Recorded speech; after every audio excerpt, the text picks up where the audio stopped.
Breaking news: India adopts Korean second foreign language.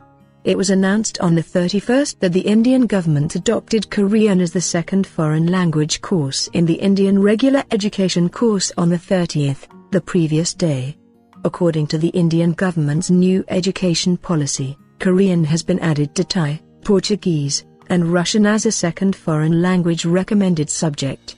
In addition, Chinese was excluded from the existing subjects, which is analyzed to have influenced the anti-Chinese sentiment in India, which has grown due to the recent border crossing. The education policy also gives a glimpse of the Indian diplomatic situation. According to the Korean Cultural Center, the first draft of the Indian government's amendment to the education policy did not include adding Korean as a second foreign language recommended subject.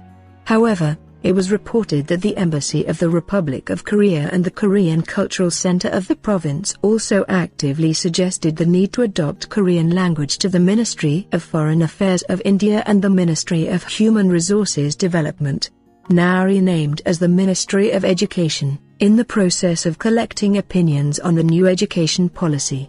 Since the first educational policy was established in 1968, India has revised its policy in 28 years after 1986 and 1992. Considering that the education policy is revised with a longer breadth rather than a few years, it is predicted that Korean language will remain the second language option for Indian students for a long time, even if it is changed in the future. South Korea and India established diplomatic relations in 1973. Subsequently, the two countries became closer by establishing a strategic partnership in 2009 and a special strategic partnership in 2015. In particular, the importance of the economy is gradually increasing thanks to the advancement of Korean companies such as Samsung Electronics.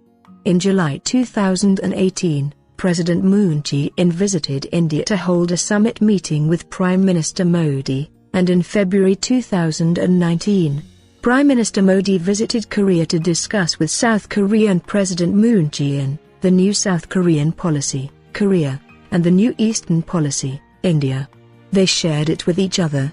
Regarding Korean language, it has been reported that more and more schools are educated, such as universities that open Korean language courses in India, and that TOPIK, Korean language proficiency test takers are also increasing. In fact, India, which was famous for the Korean wave, is a recent BTS, K-pop and Korean dramas are showing global interest and showing interest, and as a medium, the young Koreans' interest in Korean language is growing.